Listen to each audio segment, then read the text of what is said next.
Bonsoir à tous, c'est un plaisir de vous retrouver pour ce nouveau numéro de Maxi Sport sur LTM Télévision. Maxi Sport vous conduira ce soir dans les arcanes du football. Notamment, on parlera des clubs qui ont accédé à l'Elite One, notamment UMS de Loum qui a mené un parcours dans ce championnat, un parcours impressionnant. On parlera également des Scorpions de B et de Cosmos de Bafia qui accèdent au sein de l'élite du football camerounais. On va également poser un regard sur Coton Sport de Garoua engagé en compétition africaine de football. Le Coton Sport de Garoua qui a malheureusement perdu sur ses propres installations devant Espérance de Tunis. Mais Coton Sport de Garoua poursuivra l'aventure au sein de la Champions League africaine de football. Nous allons également parler du tennis. Le tennis qui est bien sûr en activité dans la région du littoral. Après un temps d'arrêt, tout reprend dans de meilleures conditions. On en parlera bien sûr avec un acteur de la discipline. Puis on n'oublie pas le Kobudo. Le Kobudo qui est une discipline sportive, un art martial qui se pratique au Cameroun dont la grande base est bel et bien dans la cité capitale économique Douala. On aura également les différents acteurs sur ce plateau qui nous donneront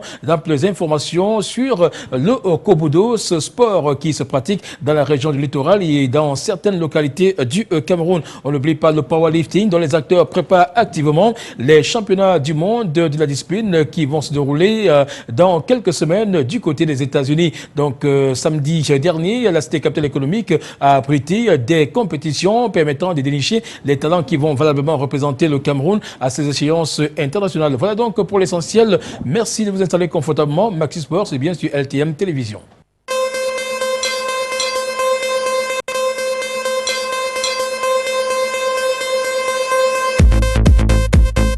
Voilà, le football camerounais ce week-end a été dominé par la fin du championnat Elite 2, une fin qui a connu l'accession en Elite 1 des trois formations, notamment la formation de UMS de Loum qui a mené un brillant parcours dans ce championnat. On note également le retour de Scorpion Dembe, cette formation du Nord qui revient donc au sein de l'élite du football camerounais. Cosmos de Bafia est une formation qui s'est bien illustrée tout au long de la saison et qui aujourd'hui accède au sein de l'élite 1 du football camerounais. On va également jeter un regard sur la Champions League africaine de football, une Champions League qui est sûrement merveilleuse pour Coton Sport de Garoua, bien que la formation ayant perdu ses propres installations à Garoua devant Espérance de Tunis, 1-2. Il faut noter que Coton Sport de Garoua est qualifié pour les demi-finales de la Champions League africaine de football. Augustin Noula nous fait le point de l'activité au sein du football camerounais.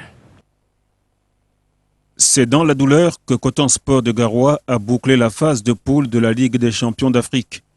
Le club fagnon du Septentrion a perdu 1-2 face à Espérance de Tunis samedi dernier au stade Omnisport de Garoua.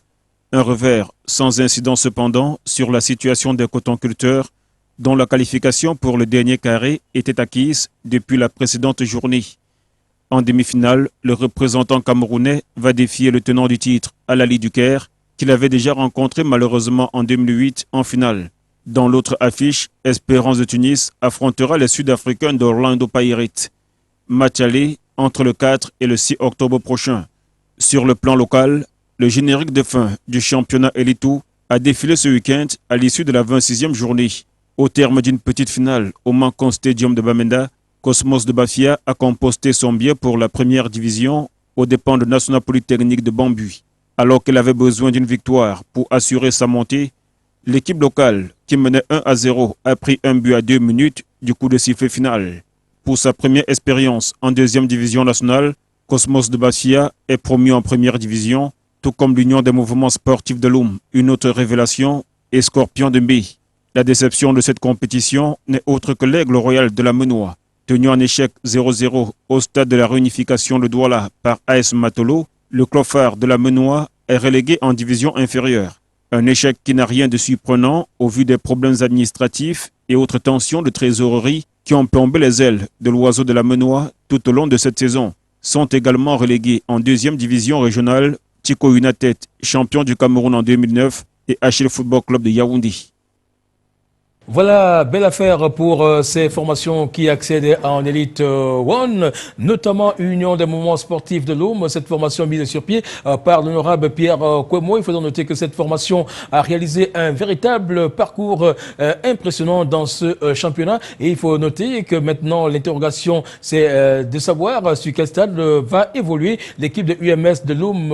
Va-t-elle disputer ce match du côté du stade municipal de Loum? C'est la question que l'on est tenté de se poser. Ce stade qui a connu des moments de frayeur dimanche à l'occasion de la dernière journée du championnat Elite One. Il faut noter que le maire de la localité est venu avec l'intention de mettre un terme à cette confrontation programmée dans le cadre du championnat Elite 2 et le maire avait donc programmé un meeting politique de ce côté. On note bien que le maire de la localité de Loum fait partie d'un parti politique, tout comme l'honorable Pierre Kwemo qui fait partie de notre parti politique et qui est président de cette formation de UMS de Loum. Donc quelques incidents ont été enregistrés et les supporters se sont infiltrés sur l'aire de jeu et beaucoup sont allés sur les gradins vivre le match, n'est-ce pas, sans payer les frais d'entrée au stade. Il faut noter que le stade de Loum est dans un état quelque peu délabré et on se demande bien si UMS disputera ces matchs de la première division de ce côté ou alors du côté du stade de Omnisport de Bipanda. C'est la question que l'on est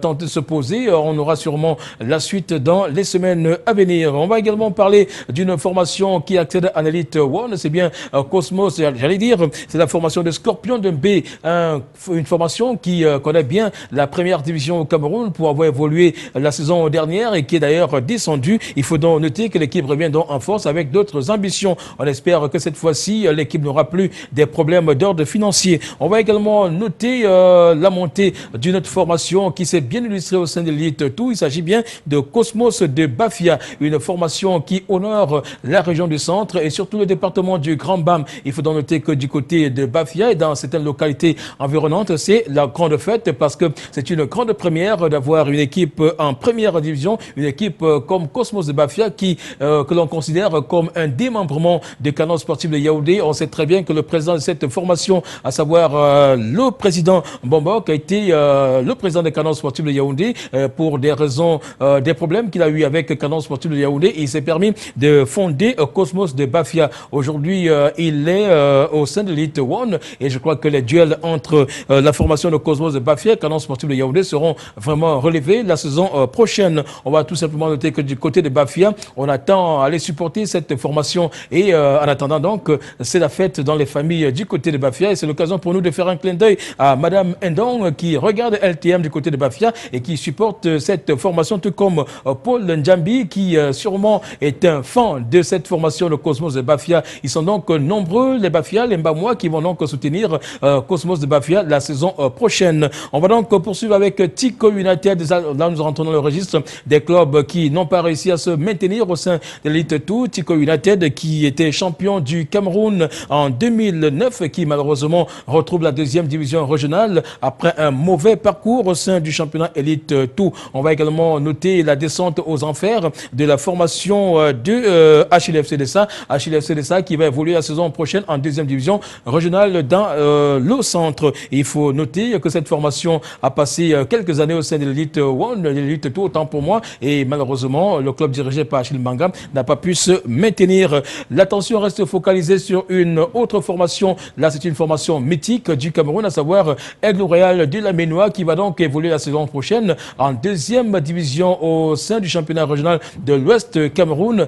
Aigle Royal de la Ménois, qui au début de la saison a été confronté à plusieurs difficultés. Il faut donc préciser que cette formation a connu un véritable problème de leadership et aujourd'hui, l'équipe fondée en 1932 retrouve donc la deuxième division régionale. Et par rapport à ces problèmes connus, il faut noter que les joueurs ont passé pratiquement 4 mois sans percevoir leur salaire et cela est bien dommage. Et c'est donc l'entraîneur actuel qui a réussi à donner quelques primes à ces joueurs afin qu'ils puissent disputer la dernière journée. Il faut également noter qu'à la tête de l'encadrement technique, plusieurs entraîneurs y sont passés. Malheureusement, le succès n'a pas suivi l'Aigle Royal de la Ménois. C'est donc dommage et la situation qu'est vue aujourd'hui l'Aigle Royal de la Ménois amène à s'interroger sur le profil des entraîneurs ou tout simplement des présidents devant diriger les clubs au Cameroun, surtout que l'Aigle Royal de la Ménois est un club appartenant à une communauté, un club qui d'ailleurs entraîne des supporters au stade. C'est donc dommage que l'Aigle Royal de la Ménois aille en deuxième division, tout comme Tico United qui va évoluer en deuxième division dans la région du sud-ouest et bien HLFC qui va évoluer du côté du centre. On va donc marquer une petite pause pour suivre cette note insolite qui nous vient du stade de Omnisport de la réunification de Douala où quelques supporters de l'Aigle Royal de la Ménois ont manifesté leur mécontentement. C'était il y a sûrement quelques mois au stade Omnisport de Bipanda. Voici venu l'instant du rire, les insolites du stade. Ne vous fâchez surtout pas. Commençons par cette agression sur le terrain.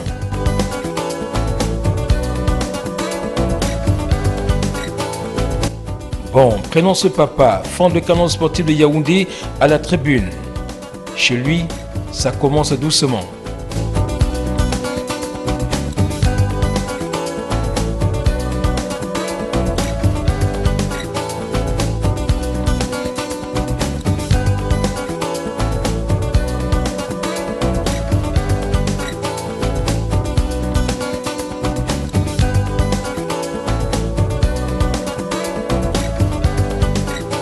Et puis, le président de AS Matelot fait son show sur le banc de touche. Oh, monsieur le président est en forme. Regardez-le faire. C'est sans commentaire.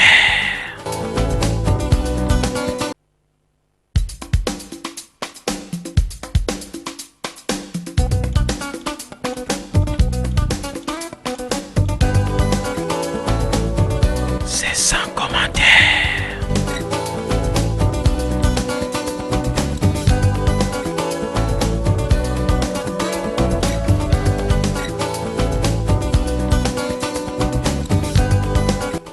Ici, qui est finalement le coach? En tout cas, regardons seulement.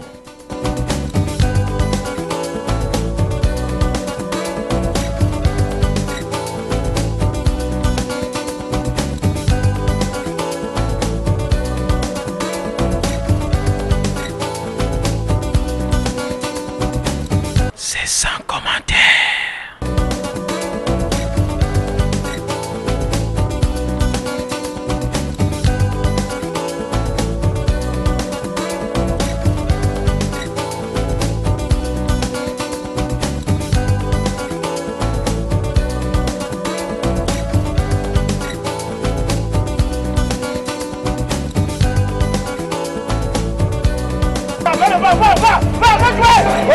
C'est sans commentaire. À la fin, on dit quoi? Ça donne. Et celui-ci alors, sécurité ou sommeil? Voici son choix. Ah, chef, ça donne. Hé, chef, ne m'arrêtez pas demain. Nous sommes des amis et le sommeil, notre ennemi.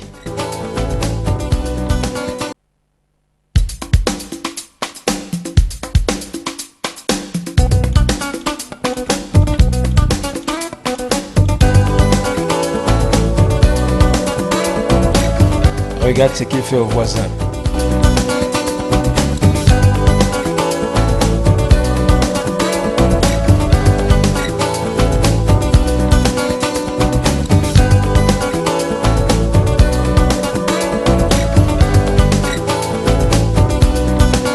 C'est sans commentaire. Et là aussi, ça donne. Ne vous fâchez pas les amis. C'était Info Foot. Merci de l'avoir suivi.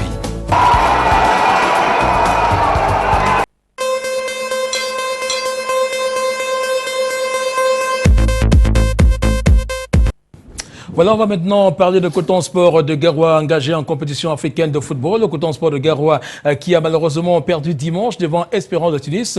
Un but contre 2, c'était au stade Rumde Adia de Garoua. Il faut donc noter que Coton Sport de Garoua est qualifié pour les demi-finales de la Champions League africaine de football. Coton Sport de Garoua affrontera en demi-finale l'équipe de Al-Ali du Caire, National Al-Ali du Caire, une équipe qui est d'ailleurs aguerrie pour ce qui est des compétitions africaines. Et puis Espérance de Tunis jouera contre Orlando Pirates. C'est bien sûr une équipe sud-africaine engagée en Champions League africaine de football. Pour revenir donc sur National Al-Ali du Caire, il faut donc préciser que cette formation a obtenu son ticket de qualification avec bien sûr la bonne manière, il faut le préciser. Et déjà dimanche contre Orlando Pirates, l'équipe de Al-Ali du Caire a livré une très très belle rencontre, mais il faut noter que c'est une équipe qui techniquement a du répondant et c'est une équipe qui est d'ailleurs bien organisée et bien structuré. Tactiquement, l'équipe occupe rationnellement le terrain et tous les espaces au cours de la rencontre. Et je crois que ce sont des paramètres que Coton Sport de Garoua devrait d'ailleurs regarder attentivement avant de s'engager dans 2 semaines dans cette compétition. Et puis, il faut noter que le dispositif est véritablement en place. Le milieu de terrain qui s'organise à temps et qui réussit à repousser les assauts de l'adversaire. Il faut également noter que l'attaque est bel et bien virevoltante. Et je crois que les défenseurs de Coton Sport de Garoua ont du travail à faire pour éviter toute surprise. Et puis, au niveau de la défense de cette formation de National Ali du Caire, il faut noter que le regroupement se fait véritablement à temps et ce sont des joueurs qui sont vraiment aguerris pour la compétition. Le gardien de but de cette formation est un maillon fort à ne pas négliger dans cette confrontation de demi-finale de la Champions League africaine de football. Donc, Coton Sport de Garoua a donc intérêt à cravacher dur s'il veut d'ailleurs se qualifier pour la finale de la Champions League africaine de football. C'est d'ailleurs le souhait de l'ensemble des Camerounais. Actuellement, Coton Sport de Garoua est donc le seul plénipotentiaire du Cameroun engagé en compétition africaine de football. Conséquence de cet engagement, les Camerounais doivent se mobiliser pour soutenir ce porte-flambeau du Cameroun en Champions League africaine de football. On va donc sortir du registre consacré au football par ce coup de gueule de ces supporters de l'Aigle Royal de la Ménois qui ne supportent pas tout ce qui se passe au sein de leur formation et surtout ce qui se passe bien évidemment au sein du corps arbitral par rapport à l'Aigle Royal de la Ménois. Regardons tout simplement. Oui, quand les enfants n'arrivent pas à se reposer, à manger, oui, que je fasse comment, ils ne seront pas bien sur le plan physique. Ouais. Nous ne voulons plus ça. Nous ne voulons plus ça. Si vous sentez que vous êtes incapable, vous laissez l'équipe même descendre. Vous laissez l'équipe descendre sans jouer. Donc ça ne vaut pas la peine. Et qu'on peut monter en première division, là, ça va faire un arrive descendre en deuxième division. Impossible. Nous ne pouvons pas accepter. Nous ne pouvons pas accepter. On ne peut pas chaque jour, nous on vient rester, on nous tue. Chaque jour on est défaite. Nous ne pouvons pas. Nous ne pouvons pas. Le problème c'est de vous. Le problème c'est de vous les coachs. Quand vous savez, vous avez une équipe, vous savez le 11 central. Vous connaissez tel joue bien, tel joue mal. Positionnez les joueurs là, ils doivent jouer. Mon ami, les joueurs doivent jouer. dans cet stade au Misport de Douala, je le dis bien, ces arbitres-là, qu'on les met dans nos fédérations et que ces populations de l'Aigle Royal de la Mer Noire qui sortent un peu de partout. Il y a eu déplacement de Yaoundé, du nord, du sud, de l'est pour atteindre Douala. Ces arbitres qu'on dit qu'ils sont formés, vraiment j'aimerais que ce FECAFOOT essaie de visionner ce match et nous donner un rapport par rapport à ce qui vient de se passer. Un arbitre central ne peut pas valider un but. Les juges lèvent le drapeau du non, l'arbitre central, il valide. Et ces deux arbitres de touche, à gauche et à droite, étaient contre l'Aigle Royal de la Mer Noire. Je joue mon match à la deuxième mi-temps comme il le fallait. Vraiment, John Kemp qui puisse passer son temps à acheter le match dans ce duel-là.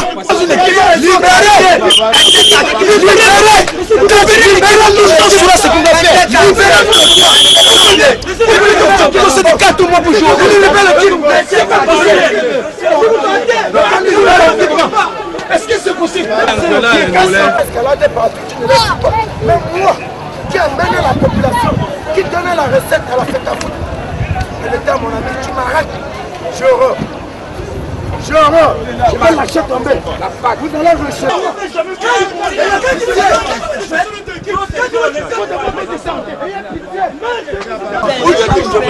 Non, je veux pas se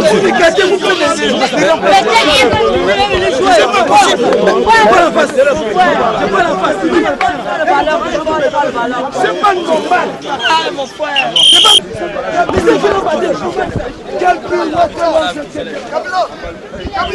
C'est bien, cherche.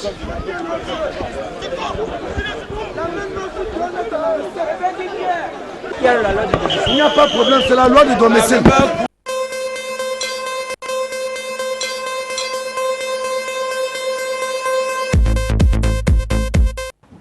Voilà, après donc le tennis, on parle du football, nous allons parler du tennis. Le tennis qui prend véritablement de l'ampleur dans la région du littoral. Et on sait très bien que les activités ont bel et bien démarré après l'Olympiade, mais on a noté un temps d'arrêt des activités. Je crois que tout reprend normalement au sein de la Ligue régionale de tennis du littoral. On va donc en parler avec un technicien en la matière. Lui, il fait partie de la grande famille du tennis du littoral. C'est un membre de la Ligue régionale de tennis du littoral. Il est donc responsable technique de cette ligue. Il s'agit bien sûr de Simon Moukete qui nous a fait l'honneur d'être dans cette édition de Maxi Sport avec nous ce soir. Bonsoir Simon Moukete.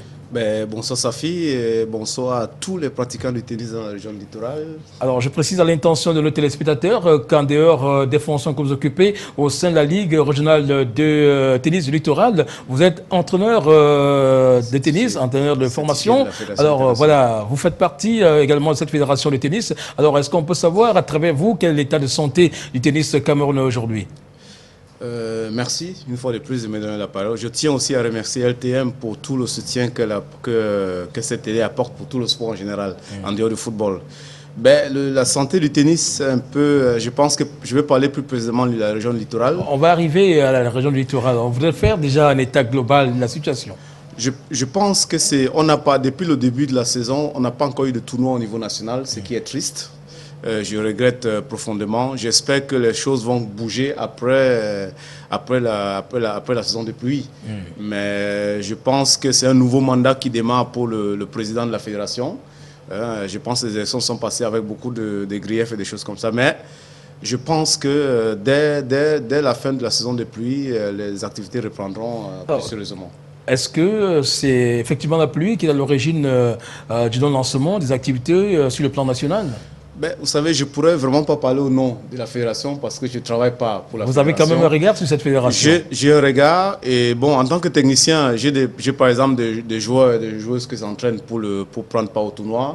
Mais c'est difficile quand vous travaillez avec des enfants et qu'il n'y a pas de tournoi. Donc il n'y a pas d'évaluation, c'est un peu compliqué. Mais je pense que pour être un peu plus honnête, la fédération avait programmé un tournoi, c'est-à-dire la Coupe du Cameroun. Malheureusement, ça avait coïncidé avec le deuil d'un des jeunes phares du tennis camerounais, numéro 4 national, qui est mort. Et finalement, la fédération est obligée de repousser la Coupe du Cameroun à une date ultérieure. Alors, Simon Moukete, on sait quand même qu'en début d'année, quelques tennismen camerounais sont sortis, sont allés représenter le Cameroun à des compétitions diverses à l'étranger. Cela quand même témoigne de ce que la fédération est aussi active pour ce qui est de la sortie des athlètes. Ça, c'est sûr. Nous avons pris part à la Coupe Davis en Algérie. Malheureusement, nous n'avons pas pu. Nous avons perdu. Mais ça, c'est aussi ce que je venais de dire là. Parce qu'il y a une conséquence de l'absence des compétitions. L'absence de compétition avant cette Coupe Davis. Mais je tiens aussi à rappeler que vous savez, le Cameroun a déjà eu un champion d'Afrique. Zachary Mouniol. Oui, tout à fait. Le Cameroun a déjà eu des joueurs. Là, vous nous renvoyez au passé. Oui, mais c'est pour vous dire le travail qu'il a fait, le travail que nous sommes en train de vouloir faire. Vous voulez dénicher d'autres athlètes. Et c'est pour ça que je reviens, surtout, nous avons démarré nos activités, nous avons fait des camps d'initiation pour les enfants. Tout à fait. Pour essayer là, vous entrez déjà dans les activités de la Ligue régionale de tennis du littoral. On y va tout de suite. Ouais. Nous avons commencé nos activités, vous savez, nous venons de prendre la Ligue. Parce que avec le président Fezé Maurice. Tout à fait. Et la Ligue était gérée par l'équipe sortante pendant 8 ans. Tout à fait. Je pense que si je dis vous voulez parler de Denis Tamoukwé, voilà, si je vais essayer d'être très poli, mais ils ont massacré le tennis pendant 8 ans. Et franchement, nous reprenons le tennis. Et moi, hier, le président m'a envoyé rencontrer presque tous les clubs de la région littorale. Enfin, je suis resté dans Douala, mais depuis, nous avons du mal à ramener des clubs au sein de la Ligue parce que les clubs n'ont plus confiance. Les tennismen n'ont plus confiance. Même les sponsors n'ont plus confiance au tennis à cause de cette relation qu'il y a eu avec le bureau précédent. Mais néanmoins, nous avons pu démarrer le championnat interclub grâce aux rencontres que nous avons eues avec des différents clubs, avec tous les présidents de clubs, avec des entraîneurs de ce club-là. Il y a eu tellement de réunions, une quinzaine, vous rendez compte, depuis le mois de décembre. Les réunions qui ont abouti à quoi exactement? Qui ont abouti à l'organisation de stages d'initiation pour les enfants et encourager les entraîneurs à reconstruire le club en créant des écoles de tennis parce que nous allons aussi mettre en place un championnat interclub de jeunes avec une évaluation tous les mois pour nous permettre aussi de faire avancer les enfants. Hein. Parce que nous mettons en avant ce tournoi, ce championnat interclub pour les vétérans. Parce que c'est à travers les vétérans que nous allons avoir du sponsoring. C'est des vétérans de clubs qui vont encourager les plus petits et qui vont sponsoriser les centres de formation et des clubs, des écoles de tennis qui se trouvent dans les clubs. Tout à fait. Mais on sait quand même qu'il y a eu des initiatives particulières qui ont entraîné ou qui ont conduit à la mise sur pied des différents clubs à travers certaines régions du Cameroun. Mais où est-ce qu'on en est avec cette initiative? Oui, je pense que depuis que le bureau est entré avec le président Feuzeux, nous avons fait beaucoup de travail. Parce que nous avons rencontré beaucoup de présidents de ligues départementaux. Ouais. Je tiens à féliciter le président Priso pour la ligue de Yabassi, pour tout ce qu'il est en train de faire. Ouais. Même le président Lep et Déa, et pour tout ce qu'ils font pour mobiliser les acteurs du tennis dans la région littorale. C'est ça le gros chantier que nous avons. Mais je pense que aussi il y a eu pas mal de séminaires avec tous les entraîneurs de la ligue parce que pour une première fois nous voyons un président qui fait confiance aux techniciens. Nous avons organisé deux séminaires de corps de métier, c'est-à-dire pour essayer de sensibiliser les arbitres, les joueurs et les entraîneurs, c'est-à-dire par rapport à la responsabilité qui est la leur au sein de la famille du tennis et que chacun essaie d'assumer. Hein, c'est pour ça que je ne cesse d'appeler mes collègues entraîneurs, parce que nous avons, si nous soutenons, s'il y a un projet, s'il y a plus de monde qui joue au tennis, ben écoute, ça va faire beaucoup d'argent pour nous. Ça veut dire que ça fait du boulot pour les entraîneurs. Au regard de tout ce que vous engagez comme activité, on s'attend à voir des compétitions entre les différentes régions ou entre les différents départements de la région du littoral. Est-ce que vous êtes sur ce projet? Est-ce qu'on est sûr que dans les mois à venir, on va assister aux compétitions entre EDEA, Konsamba, Douala, ainsi de suite? Est-ce que vous pouvez nous en dire davantage? Oui, je peux vous assurer que nous travaillons sérieusement sur le terrain. Nous rencontrons des présidents de clubs. Il a fallu d'abord ramener tout le monde au sein de la famille du tennis, ce qui n'était pas facile. Ouais. Mais je pense que les gens ont compris par tout le travail qui a été fait auparavant. Tout ce monde est revenu? Tout ce monde est revenu. Les clubs sont d'accord. Tous les clubs sont d'accord pour jouer le championnat interclub, qui est une victoire extraordinaire. Il a fallu du temps, mais il a fallu discuter, à rencontrer des gens, faire beaucoup de travail de proximité, et à partir de là, maintenant, nous allons le championnat interclub qui va démarrer. Alors, un championnat interclub qui a bel et bien démarré et qui s'est subitement arrêté. Quelles sont les causes de cet arrêt? Ben, c'était la première phase. Il y avait une phase aller. Tout à fait. Dans tous les clubs, il y a 10 clubs dans la région de Douala. Nous ne pouvons pas mettre les clubs de Yabassi parce qu'il y avait une difficulté de déplacement. Ouais. Mais nous avons fait la phase aller. Et là, c'est la phase retour que nous allons lancer tout de suite après les élections. Alors, quoi doit-on s'attendre pour cette phase retour? Ben, je pense que ce sera une grosse fête pour le tennis. Ouais. Parce que moi, en tant que technicien, je suis content parce que la famille du tennis du littoral, le littoral qui est la région phare du tennis, et nous allons remettre la région littorale au centre du tennis africain et au centre du tennis dans le Cameroun, en fait. Alors, on a donc espoir que le tennis ira bien avec vous. Alors, est-ce qu'on peut maintenant avoir une idée des perspectives? Qu'est-ce que vous avez préparé pour l'avenir? Est-ce qu'on aura véritablement des champions? Du moins, parlez-nous un peu des tournois à venir. Oui, je pense qu'avec tout ce, nous avons aussi des partenaires techniques. Vous savez, nous avons encouragé, pour l'instant, nous avons 3 écoles de tennis, 3 centres de formation qui fonctionnent. Nous avons OTA, nous avons le Walters Tennis School qui existe au sein de l'ancien Cambrai, c'est-à-dire le plateau Jos. Et nous avons l'ASTA, qui est le Littoral Atlantic Tennis Academy, qui vient de naître là. Et avec le projet des écoles de tennis et d'évaluation mensuelle des centres de formation, je suis sûr que d'ici 10 ans, nous allons sortir des grands champions. Nous allons sortir des très grands champions d'ici 10 ans. Nous vous croyons, monsieur Simon Mokete. On espère que... Alors, quand vous dites que d'ici 10 ans, vous sortirez des grands champions, cela suppose que vous avez un plan de carrière pour ces enfants. Nous avons un plan de carrière qui est déjà clair, parce que nous profitons aussi. Vous savez, il y a une filière ou une fonction qui était assez négligée par le passé, qui est d'agents sportifs ou de managers sportifs, qui n'était pas du tout exploité par les joueurs, par la fédération. Nous avons remis un jour.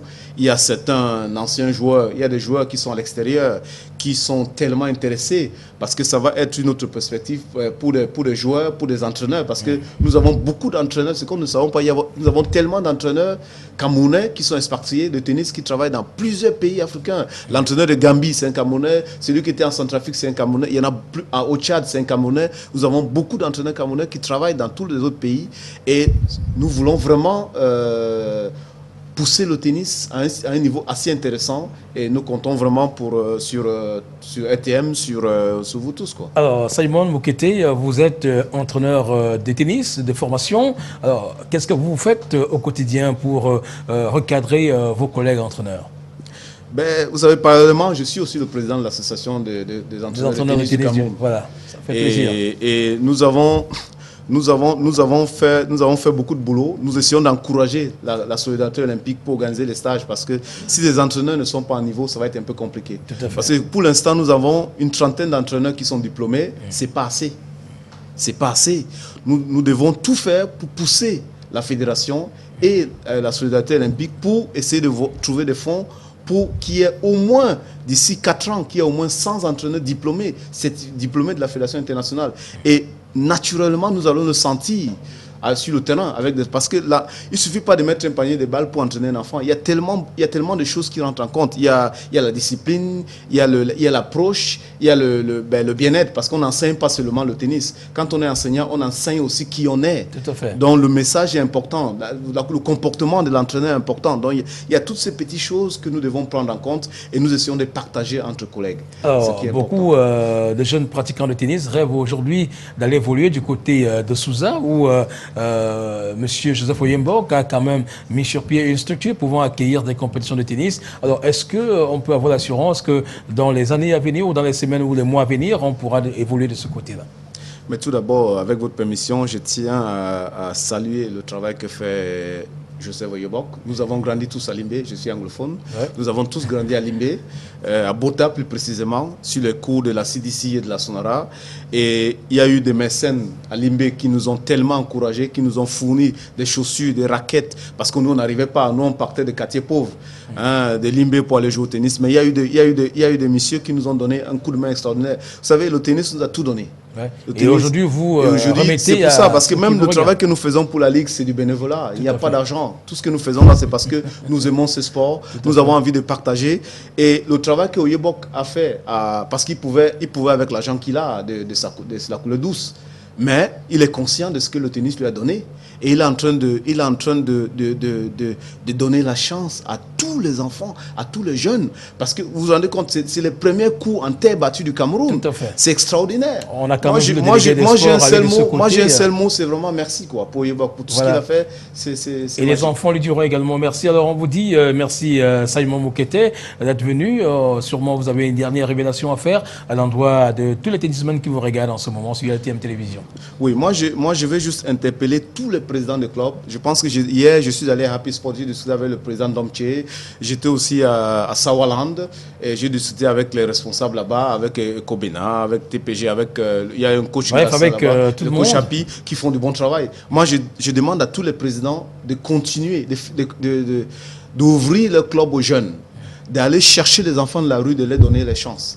Parce que le sport est un outil extraordinaire d'intégration.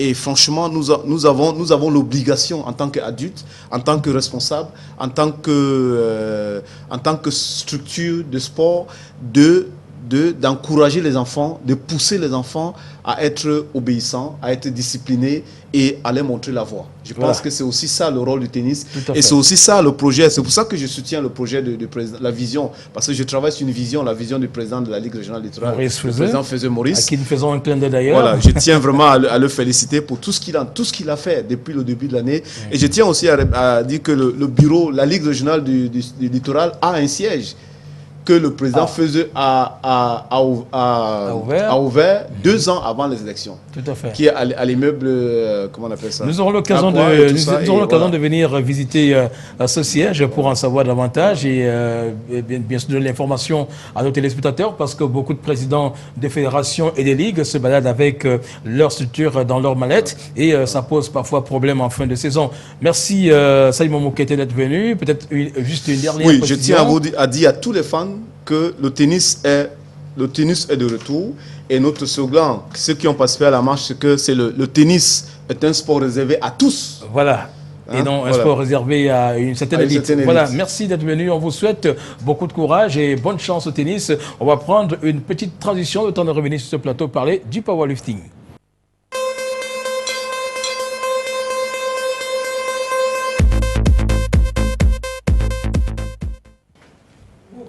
Voilà, on va donc parler de la Fédération camerounaise de powerlifting qui prépare activement les échéances à venir, notamment le championnat du monde de powerlifting, un événement très attendu par les pratiquants de cette discipline sportive. Il faut donc préciser que samedi dernier à Douala, une compétition a été organisée à l'intention de pratiquants du powerlifting qui ont d'ailleurs eu l'occasion de s'exprimer devant un public venu massivement les soutenir. Il faut également noter que deux disciplines sont entrées en jeu dans le cadre de cette manifestation sportive organisée par la Fédération camerounaise de powerlifting. Au cours de cette compétition, on a eu l'occasion de vivre les épreuves de bras de fer et bien évidemment les épreuves de lutte à la corde, une épreuve assez animée que nous avons suivie avec beaucoup d'attention. Voici le reportage que nous avons réservé à cet effet.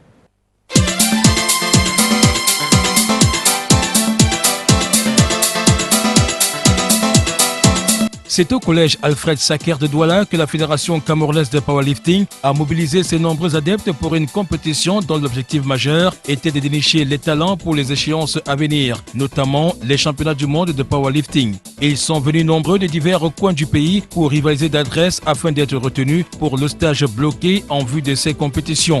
Après de longues heures d'attente, les hostilités ont déclenché à travers l'épreuve du tir à la corde qui a opposé l'équipe du littoral à celle du centre. Dans ce challenge, les différents protagonistes ont mis toutes leurs forces en jeu pour relever le défi. La mission étant difficile de chaque côté, l'arbitre de la partie s'est parfois vu obligé d'imposer des pauses aux concurrents. Au terme de ce duel qui a émerveillé le public, le littoral a su tirer son épingle du jeu. Une victoire qui laisse du sourire au bout des lèvres. Vraiment, je suis très content de ce qui s'est passé maintenant là. Parce que vraiment, on ne s'est pas découragé comme l'équipe adverse. On était très fort. J'encourage toujours la fédération de ramener ce qui se passe là constamment. Merci. Moi, le sentiment qui me plaît par rapport, c'est une discipline que je n'ai jamais appris. Mais aujourd'hui, je suis content de cette discipline parce qu'elle nous forme et c'est quelque chose qu'on n'avait jamais fait au Cameroun. Et moi, je suis encouragé de ça. Me, I'm Tata Leonard. This is my first time on doing this. But the way I'm seeing it, I'm sure I can do it. Thank you. Car chez nous à Douala, ce n'est pas une surprise pour nous, mais c'est un truc qu'on a pu depuis un mois, on nous a informés, mais j'ai plus le temps de former mes gars et qu'ils puissent avoir du courage de travailler. Mais prochainement, on aura, bon, c'est la première fois aussi quand même à Douala qu'on fait la tige à la corde. Mais je crois que pour aujourd'hui, Douala a été vainqueur par les gars de Yaoundé, mais je crois que prochainement, on n'aurait plus que ça. S'il y avait des autres équipes, mais je crois que mon équipe sera toujours vainqueur. Pour ce premier challenge du tir à la corde organisé par la Fédération camerounaise de powerlifting, l'équipe du centre a mal huilé sa machine et espère rectifier le tir à la prochaine occasion. Le tir à la corde est une épreuve sportive qui fait partie des disciplines affinitaires dépendant de la Fédération camerounaise de powerlifting. Cette épreuve captivante mais très peu proposée aux Camerounais devra désormais faire l'objet d'une promotion et d'une campagne de vulgarisation dans toutes les aires de jeu. La Fédération camerounaise de powerlifting, qui regorge en son sein l'épreuve du bras de fer, entend faire rayonner cette discipline sportive sur toute l'étendue du territoire national. Le tir à la corde et le bras de fer sont des disciplines sportives susceptibles de sortir les champions de l'ombre.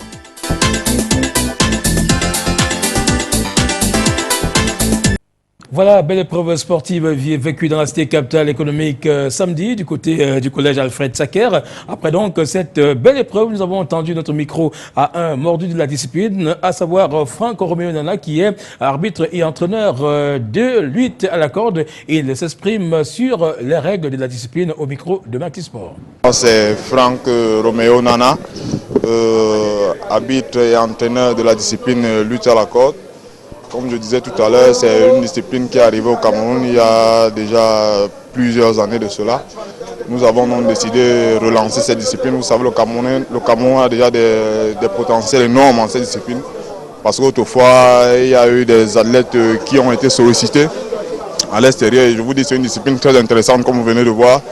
Nous avons décidé de lancer cette journée pour effectivement encourager les athlètes à venir faire cette discipline parce qu'elle est belle et grande autant que d'autres disciplines.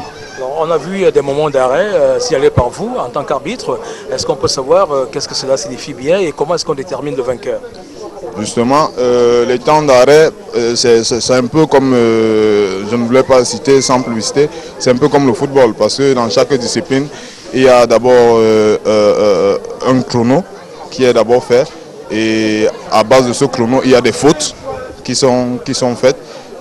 Il y a un temps après le premier round parce que c'est pas mi-temps mais c'est round, ça se joue en round. Le vainqueur est signalé au cours de 2 rencontres, au cours de 2 rounds. Ça peut après 2 rounds, on peut découvrir celui qui a fait plus de fautes ou moins de fautes. Si c'est nul, on trouve le vainqueur celui qui a fait plus de fautes. Alors quand c'est l'équipe adverse amène l'autre équipe au fond de la ligne centrale, ça fait que l'équipe adverse a gagné à 3 points. Quand elle gagne les 2 rounds, ça fait qu'elle a 3 points. Alors quand c'est nul, ils ont un point chacun. Voilà, c'était donc un acteur de la lutte à la corde que nous avons d'ailleurs vécu samedi du côté du collège Alfred Saker. Alors, dans ce studio, Roger Billet, qui est le directeur technique à la Fédération camerounaise de powerlifting, pourra nous en dire davantage sur cette compétition organisée dans la région du littoral. Roger Billet, bonsoir. Bonsoir Saphir, bonsoir à tous les téléspectateurs de RTM. Voilà, merci de répondre à l'invitation de Maxi Sport. Alors, vous êtes directeur technique national au sein de la Fédération camerounaise de powerlifting. Alors, est-ce qu'on peut recadrer l'objectif de la compétition organisée samedi à Douala? Oui, la rencontre de samedi était très importante. D'abord pour le lancement des disciplines affinitaires, à savoir la lutte à la corde et le bras de fer. Il faut déjà signaler ici que le président de la fédération, M. Yao Calvin, fait beaucoup d'efforts pour cette fédération et pour cela, il a offert un don d'une corde pour que la discipline puisse avoir plus engagé ses activités.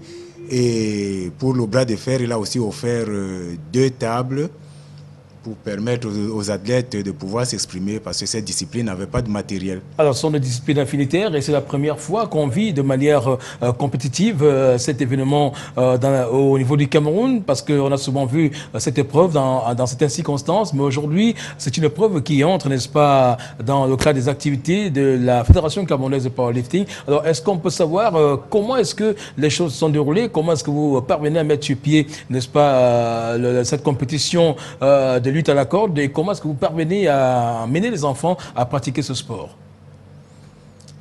Oui, déjà, vous savez, c'est un sport qui manque de matériel, mais les pratiquants, on peut les avoir partout dans des établissements scolaires. Mais il faut une formation au préalable. Tout à fait. Bon, nous avons déjà des techniciens, pas de haut niveau, mais qui peuvent déjà apprendre les premiers pas aux pratiquants. Avec ça, nous lançons les activités de cette fédération. Entre-temps, le président de la fédération est en train de prendre des dispositions pour que des experts viennent former ici sur place des techniciens de cette discipline affinitaire. Vous avez lancé cette discipline sans avoir tous les rudiments, apparemment, parce qu'on a eu l'impression qu'il s'agissait d'une partie de plaisir sans enjeu. Bon, pas du tout, mais déjà pour un début, c'est comme ça que ça commence. Et puis, avec le temps, nous allons... Nous irons en profondeur. Vous avez bien voulu oser et vous avez osé. Alors maintenant, on va parler du powerlifting proprement dit, cet événement que vous avez organisé samedi dernier. L'objectif était sûrement de dénicher des talents pour les futures échéances. Alors est-ce qu'on peut savoir quelles ont été les performances au cours de cette compétition?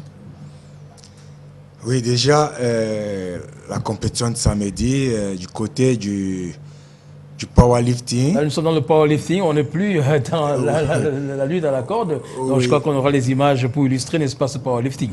Tout à fait. Donc, le powerlifting, l'objectif était de juger le niveau de nos athlètes et beaucoup plus de nos chances de médailles au championnat du monde de 100% raw qui se tiendra du 3 au 6 octobre à Las Vegas. Aux États-Unis. Aux États-Unis, bien sûr. Bon, la compétition de samedi nous a permis de voir un peu de quoi sont capables nos athlètes. Mais là, nous avons détecté des talents et la liste, bon, c'est pas tout de suite. Oui, est-ce qu'on peut avoir quand même une idée des 3 premiers qui ont réalisé les meilleures performances tant chez les hommes que chez les dames? Oui, bon, chez les dames, Abouame Audrey, elles étaient 2. Abouame Audrey venait en tête. Vous savez, c'est la championne incontestée. Tout à fait. Et Sessengidjol Hortense était 2e. Bon, nous savons, comme nous le savons tous, Abouame Audrey, notre chance, c'est l'une de nos chances de médaille chez les dames. Chez les messieurs, il y a Wilfred Kibengue, bon, qui a manqué un peu de concentration et n'a pas pu s'en sortir. Il a été battu par Koulé Nguime Victor, qui a d'ailleurs battu le record national au soulevé de terre en réalisant 300 kg. Oui, et ce qui est très encourageant. Et je crois que pour ces championnats, c'est l'une de nos chances de médaille. Donc, jusqu'à ce niveau, pas de problème de blessure. Les athlètes sont en forme et puis ça se passe bien. Il y a le cas de Balangwe Julien aussi, qui s'est bien comporté. Il est aussi en forme. D'accord. Est-ce que vous avez déjà pu détecter quelques talents qui vont qui entrent en stage avec vous? Je crois que le stage a démarré ce lundi. Oui, le stage a démarré. Donc, nous avons près d'une dizaine d'athlètes. Une dizaine. Et combien seront retenus au finish? 4. 4 seront retenus pour le championnat du monde aux États-Unis. Bien sûr. Alors, je crois que cela confirme la levée de la suspension du Cameroun par l'instance fêtière du powerlifting. Tout à fait, puisqu'avec les passages du président Yao Calvin à l'international, la FECAPOLIF a connu la levée des suspensions. Et c'est pour cette raison que nous pouvons déjà nous exprimer sur le plan international.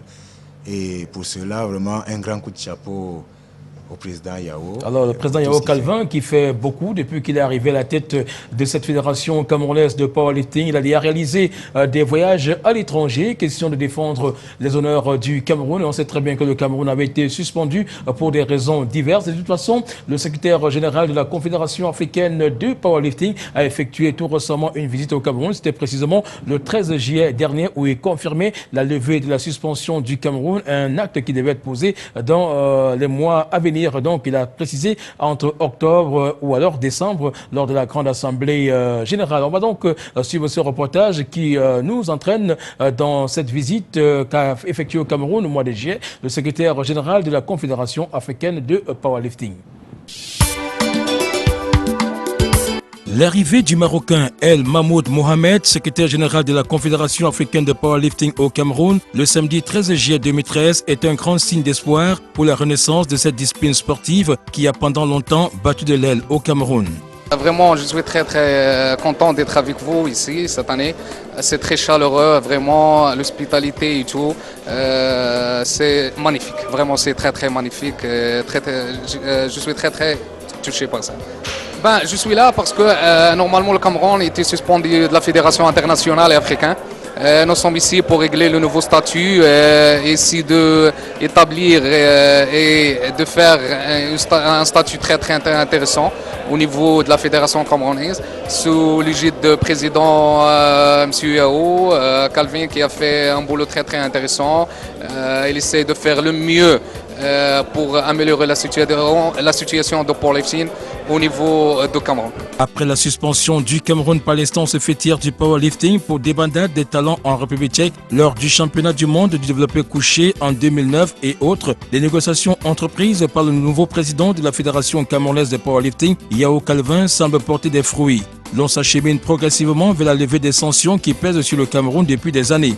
L'assurance a été faite par El Mahmoud Mohamed, secrétaire général de la Confédération africaine de powerlifting. Pour la suspension, soyez sûr et certain, je vais faire mon rapport. Je suis très content. Il sera positif, Inch'Allah. Soyez sûr et certain.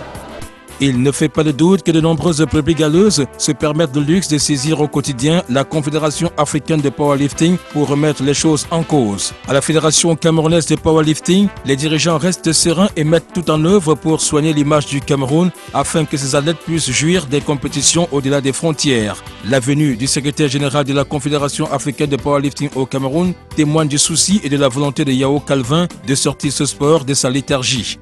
Le secrétaire général de la Confédération africaine du powerlifting au Cameroun est venu, comme je le disais tantôt, pour toucher du doigt les réalités, n'est-ce pas, du powerlifting camerounais.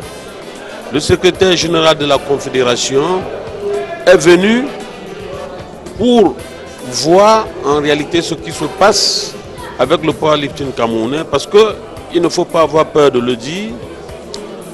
Au niveau international, le powerlifting camerounais n'était plus considéré.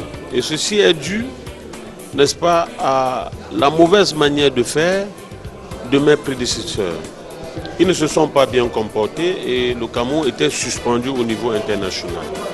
Lorsque j'ai pris les rênes, n'est-ce pas, de la fédération, ce que j'ai eu à faire, c'est de faire des déplacements, d'aller vers eux, et de renégocier, n'est-ce pas, l'admission de notre fédération. Et je crois que nous sommes sur la bonne voie et avec un peu de chance, avant la fin d'année, nous serons réadmis. Déjà, le président international m'a dit que l'admission provisoire sera faite dans les 2-3 semaines et que l'admission définitive, puisque ce n'est qu'au Congrès, n'est-ce pas, que l'admission définitive est prononcée et que d'ici octobre-novembre, lors du Congrès, le Cameroun sera réadmis au powerlifting au niveau international. En attendant la levée de la suspension du Cameroun, la Confédération africaine de powerlifting prépare activement le championnat d'Afrique prévu au Maroc en décembre 2013. Pour le championnat, c'est le premier semaine de décembre. Soyez sûr, je vais inviter Cameroun, mais bien sûr, sans faute. Il y a plusieurs pays qui seront, Inch'Allah, au Maroc, l'Afrique du Sud, le Mali, l'Égypte, l'Algérie, la Libye. Cette année sera magnifique. On a créé un bureau très actif cette année. En 2011, on a créé un bureau sous l'égide d'Alain Ferguson, le président de la Fédération africaine de powerlifting, et moi le secrétaire général. On essaie d'accumuler tous les pays africains parce que le powerlifting, c'est un sport de force. Sûr et certain que l'Afrique va créer un palmarès très intéressant au niveau de powerlifting. Le vœu le plus cher des nouveaux dirigeants de la Fédération camerounaise de powerlifting est de voir cette sanction levée afin que le Cameroun puisse être présent à ce grand rendez-vous continental au Maroc. Voilà le Cameroun qui sera donc présent aux différentes échéances internationales. Alors, Roger Bilon va rapidement sortir l'avenir du Cameroun et comment est-ce que vous préparez cette compétition qui aura lieu aux États-Unis? Oui, nous la préparons depuis plus d'un mois, mais ça s'est passé en externe. Depuis hier, nous sommes en stage bloqué et tout se passe bien. Je crois que nous ferons une bonne compétition aux États-Unis avec des chances de médaille. Ça, à tous les Camerounais, vraiment, je dis, faites-nous confiance, vous ne le regretterez pas. Voilà, les Camerounais ne vont pas regretter. On va donc, dans un instant, recevoir les pratiquants du Kobudo. Mais avant cela, on va sortir du registre consacré au powerlifting par cette interview que nous a accordé un pratiquant de cette discipline sportive, à savoir Hugues Rodrigue, qui est d'ailleurs pratiquant de cette discipline sportive, Saningatche, qui a bien voulu s'exprimer au micro de Maxisport. Je voulais vous parler déjà de la saison sportive déjà qui est en train de bien se dérouler. J'aimerais dire merci au président Yao Calvin déjà pour ce qu'il est en train de faire pour le powerlifting au Cameroun. Il est vraiment en train de développer déjà beaucoup de choses pour nous. Voilà la compétition déjà, le tir à la corde qui n'a pas été déjà dans le powerlifting. Le président a fait instaurer ça dans le powerlifting. Le tir à la corde, le bras de fer et le banc presse. Donc vraiment, ça fait vraiment un très grand plaisir déjà pour le président, pour vraiment le travail qu'il est en train d'abattre, les négociations à l'étranger, champion d'Afrique déjà. Le Cameroun doit participer. Et les compétitions internationales aux États-Unis, le Cameroun doit participer. Bon, ça c'est les œuvres du président qu'il a que de faire. Déjà de beaucoup bagarrer pour les sanctions qui ont été faites pour le Cameroun, qu'il a enlevé par son travail qu'il a beaucoup effectué. Nous lui disons beaucoup merci avec la collaboration du ministre des Sports, Adoum Garboua, et ça fait vraiment plaisir. Déjà, comme vous constatez, déjà la compétition a été faite, le tir à la corde, vous comprenez les cris là, ça nous va tout droit au cœur, ça nous fait plaisir. Déjà aussi que vous soyez là présents pour observer déjà la compétition qui est en train de bien se passer déjà. Bon, je pourrais vous dire vraiment grandement merci, monsieur, tous les journalistes qui sont présents ici pour la compétition, parce que c'est vous qui nous soutenez. Bon, merci beaucoup, merci beaucoup. Voilà, on va rapidement enchaîner avec le Kobudo dont les acteurs nous ont rejoints sur ce plateau. Il s'agit bien sûr de maître Henri Bonakwedi qui est instructeur des arts martiaux et au Shukai. Voilà, c'est bien prononcé. Bonsoir maître. Bonsoir Safi. Alors nous avons également maître Jean-Michel Mabom qui est instructeur des arts martiaux et qui nous a également fait l'honneur d'être là ce soir. Bonsoir. Bonsoir. Alors, c'est un plaisir de vous avoir parce qu'il est important de nous parler de cet art martial qui se pratique au Cameroun, à savoir le Kobudo. Alors, rapidement, est-ce qu'on peut revenir sur la philosophie de cette discipline sportive au Cameroun? Disons que le Kobudo est un art martial qui se pratique depuis toujours et qui se pratique de manière parallèle au karaté à Okinawa. Et malheureusement, elle est mal connue dans nos pays. Et essentiellement, le Kobudo enseigne les techniques de combat avec des armes, contrairement au karaté qui utilise des armes naturelles comme le poing, les pieds, etc. Voilà, alors maître Jean-Michel Mabom, est-ce qu'il est aisé de pratiquer cette discipline au Cameroun?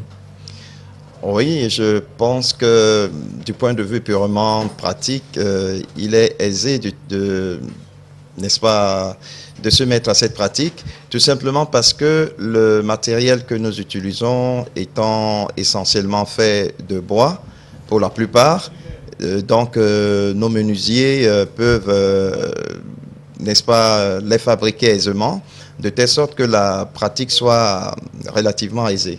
Alors rapidement, on va entrer dans la phase pratique en présentant, n'est-ce pas, les différentes armes qui sont utilisées dans la pratique du Kobudo au Cameroun. Alors on va peut-être aller rapidement. Très rapidement, il y a le bâton. Alors là, non, on va prendre les arbres qui sont là, parce que là, on ne pourra pas arriver au bâton. Ça, c'est des kamas. Voilà, tout à fait. Vous pouvez lever, on va regarder. Les kamas, voilà. Les kamas qui sont des fossiles, qui servaient à couper. Vous présentez normalement l'instrument, maître Bona, vous pouvez tenir l'autre, là, comme ça, je tiens celui-ci, voilà. C'est une arme, c'est une arme, voilà, c'est un bâton. Comme ça, qui tranche et tout. Et là, c'est un kama en bâton, tout à fait, qui en bois, qui sert à l'entraînement, mais la lame est normalement métallique et très aiguisée. Tout à fait. Et c'est l'arme la plus dangereuse à la pratique du Kobudo. D'accord. Après, on a des tonfa. Alors, je vous parlais tonfa, que les militaires utilisaient à l'époque. Voilà. Cette arme était utilisée. Et en fait, c'est des armes, c'est des instruments, des outils agraires et des outils domestiques. Tout à fait. Le tonfa était utilisé pour enlever les marmites. Oui. Enlever les marmites. Tout à fait. Chez les militaires. Pas chez les militaires, pas forcément même chez nos mamans. Les militaires ont utilisé avant. Ce qu'il faut dire, c'est que le Kobudo, il servait surtout, c'est des gens utilisaient des outils domestiques pour se défendre. Oui, tout à fait. Et donc, c'est après qu'il y a eu une évolution et les gens qui travaillent avec les armes. Ici, c'est le nunchaku, ouais. que les gens connaissent beaucoup plus parce qu'il est utilisé. Les Chinois utilisés. Mais ce qu'il faut savoir, c'est que avec le Kobudo, on apprend le béaba, les bases et du maniement du nunchaku. Contrairement à ce que vous voyez des nunchaku asistiques ici, c'est une arme de combat. Tout à fait. La prochaine arme, c'est bien celle que vous avez juste à côté. On va rapidement. Parce que voilà. Et elle servait à piquer et planter du riz. Tout à fait. Alors ça, c'est les sailles utilisées aujourd'hui par les policiers à Okinawa. Et une arme aussi dangereuse et voilà, très utilisée. Tout à fait. Alors, maître Mabom, dans quelles circonstances doit-on utiliser ces armes? En cas de menace, en cas d'attaque, en cas d'agression? Bon, déjà, il faut voir que de nos jours, les arts martiaux, c'est comme le nom l'indique, ce sont des arts, donc ils permettent déjà au développement personnel et tout. Bon, l'aspect purement martial du champ de bataille, on ne saurait en parler de nos jours. Mais dans des époques anciennes, ces armes servaient essentiellement à la défense dans des champs de bataille. Bon, mais depuis lors, les arts martiaux sont devenus beaucoup plus des arts de paix, c'est-à-dire des arts où on apprend à mieux se connaître pour connaître l'autre aussi, donc du coup à vivre en harmonie avec soi et les autres. Donc du coup, c'est des armes qui nous permettent aujourd'hui de consolider l'état d'esprit martial. Alors, Maître Harry Bona, qui est habilité à utiliser ces armes dans le cadre de votre discipline? Alors, je ne comprends pas bien votre question. Je veux savoir si c'est le nouvel élève qui arrive, qui est habilité à le faire, ou alors oui, il faut franchir le kobudo se pratique avec les armes. Ouais. Vous ne pouvez pas être un nouvel élève sans toucher aux armes. Et ces armes sont utilisées et aussi bien par les nouveaux élèves que les anciens. Tout à fait. Alors, qui peut donc faire le kobudo? Les personnes de tous les âges, de tous les sexes? Disons les jeunes à partir de 16 ans, parce qu'il y a une question de morphologie. Pour tenir un bâton d'1,80 m, c'est pas un enfant de 5 ans. À partir de 16 ans, on peut pratiquer le kobudo. Alors, Maître Mabom, en quelques mots, le déploiement sur le terrain, est-ce qu'il est évident? Ben, voilà, déjà la dernière fois nous sommes passés ici, on a fait allusion à ça. Ouais. Et nous vous avons fait comprendre qu'on avait une stratégie d'expansion et que déjà le plus important était de mettre sur pied, n'est-ce pas, des gens capables de transmettre l'art. Et le déploiement étant, n'est-ce pas, la deuxième phase de notre stratégie. Voilà. Alors, vous êtes encore la première phase? Non, la première, je dirais, elle est achevée. Et déjà, avec la nouvelle saison qui commence, on est en septembre, là, déjà. Donc, on a déjà tout à fait en place la stratégie uniquement dans la région du littoral, ou alors vous avez étendu les bases un peu partout?